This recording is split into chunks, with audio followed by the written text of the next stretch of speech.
အားလုံးပဲမင်္ဂလာပါရှင်ဒီကုတ်ကင်းတရားရေး channel ကနေပြန်လည်ကြိုဆိုလိုက်ပါတယ်ဒီကနေ့မှာတော့ငခုဆန်လုံးမဟင်းကားလေးချက်စားဖြစ်ပါတယ်ငခုတွေကိုအကြည့်ချွေးတွေပြအောင်တေချာလေးတန့်စင်ပြီးသွားပြီဆိုလို့ရှိရင်တော့စပက်လင်းရဲ့ဂျင်းရဲ့ကြက်သွန်ဖြူရဲ့ထည့်ပါမယ်ပြီးလို့ရှိရင်တော့နနွင်းမုံရဲ့ငမြရည်ရဲ့ထည့်ပြီးလို့ရှိရင်ရည်လေးများများထည့်ပြီးတော့မီးပေါ်မှာချက်တဲ့ထိတည်ထားပေးရမှာဖြစ်ပါတယ်ဆန်လုံးမုံရဲ့ပဲစိမ်းမုံရဲ့ကိုရေဖြောပါမယ်ဆန်လုံးမွေးငါးချက်မှာဖြစ်တဲ့အတွက်ကြောင့်မလို့ဆန်လုံးမုံကိုပို့ပြီးတော့များများထည့်ထားပါတယ်ပဲစိမ်းမုံကိုတော့3ပုံပုံ1ပုံလောက်ပဲထည့်ထားပါတယ်ရှင်ငါးစီတက်ဖို့အတွက်အိုးတွေကိုစီထည့်ပြီးတော့စီပူလာပြီဆိုလို့ရှိရင်တော့ဂျင်းကျက်သွန်ဖြူနဲ့စပလင်တစ်ချောင်းကျိတ်ထားတာလေးတွေကိုအရင်ဆုံးမွေးလာတဲ့အထိစီတက်ပေးမှဖြစ်ပါတယ်အနံလေးမွေးလာပြီဆိုလို့ရှိရင်တော့နနွေးမုံအနေငယ်ထည့်ပါမယ်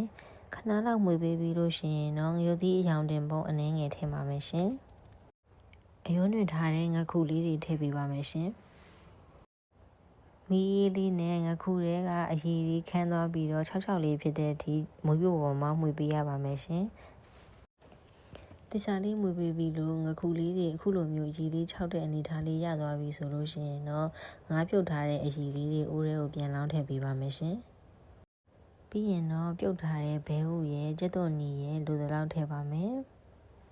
ကျက်သွန်နီများများထည့်တယ်ဆိုလို့ရှိရင်တော့ပို့ပြီးတော့ချိုပါတယ်ညီမတို့အိမ်မှာတော့ကျက်သွန်နီအရင်မစားတာမလို့နည်းနည်းပဲထည့်ထားပါတယ်ရှင်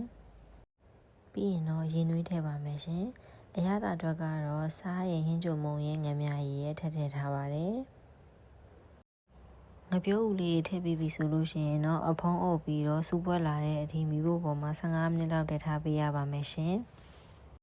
အခုလိုမျိုးစူပွက်လာပြီဆိုလို့ရှိရင်တော့ခုနကဖြော်ထားတဲ့ဆန်လွန်မုံအရည်လေးတွေလောင်းထည့်ပေးလိုက်ပါတယ်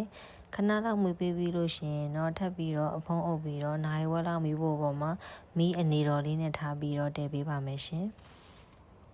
ဒီငခုဆန်လွန်မွေးငါ့ကိုလေငရုတ်ကောင်းနဲ့ထည့်ပြီးတော့စားမယ်ဆိုလို့ရှိရင်လည်းရပါတယ်เนาะဒါပေမဲ့ညီမကတော့ရာသီဥတုကပူနေရဖြစ်တဲ့အတွက်ငရုတ်ကောင်းမထည့်ထားပါဘူးเนาะ